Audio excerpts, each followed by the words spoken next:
झिञ्ञाई झीनाचलो मनव त्यागी संजोग क्रमशः सूक्ष्म हो रहो अग्रगमन गति जोग।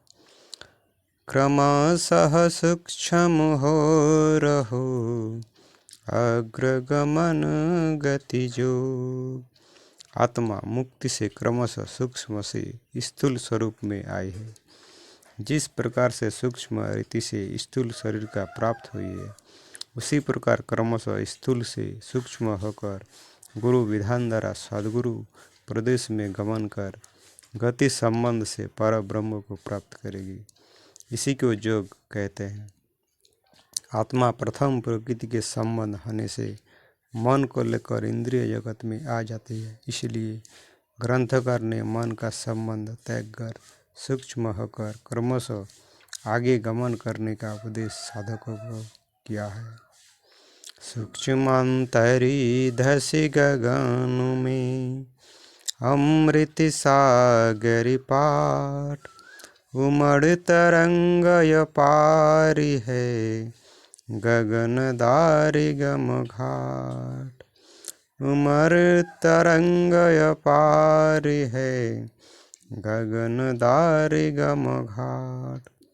सूक्ष्म और सूक्ष्मांतर दो प्रकार के बाह्य जगत में पदार्थ होते हैं, परंतु पर ब्रह्म इन सभी पदार्थों से अति सूक्ष्म है। इसलिए ब्रह्म प्राप्ति के लिए सूक्ष्मांतर प्रवेश होने का उपदेश इस वाक्य में दिया गया है। सूक्ष्मांतर गगन में प्रवेश कर प्रकाश द्वार में गमन कर उस पार उतर जाने का पर अमृत सागर का महान दृश्य और अपार उमड़ती हुई तरंगे दिखाई पड़ती है।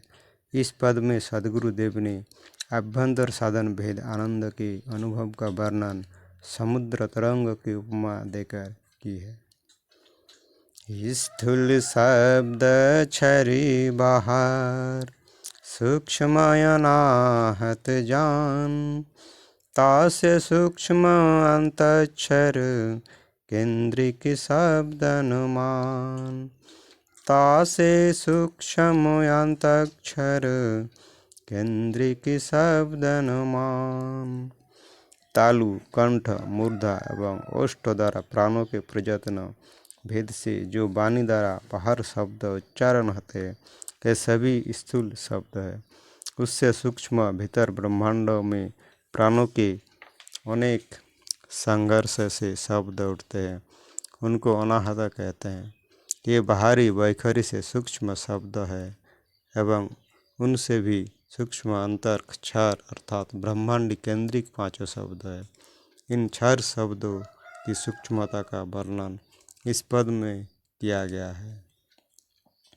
केंद्रिक पांचों शब्द भी क्रमशः सूक्ष्म होय बोलता ही से सूक्ष्म है बाहर अक्षर सोय। बोलता ही से सूक्ष्म है बाहर अक्षर सोय।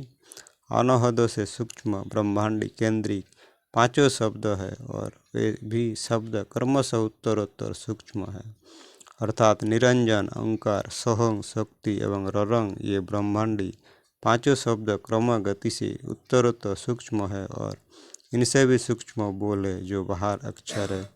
संत मत की परिभाषा में बोल को भी अक्षर कहते हैं।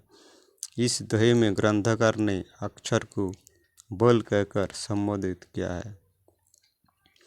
अक्षर से भी सूक्ष्म है निअक्षरी परिधान खर अक्षर में व्याप्त है पूरन पुरुष महान। खर अक्षर में व्याप्त है पूरन पुरुष महान। एक पद जगत में व्यापक अक्षर ब्रह्म से सूक्ष्म नितत्व निअक्षर पूर्ण पुरुष सूक्ष्म है और खार अक्षर इन दोनों में ओतप्रोत सर्वत्र व्यापक है। खार अक्षर का आधार सर्वशक्तिमान जगन्नियंता परब्रह्म है। बोलिए सद्गुरुदेव भगवान की जय।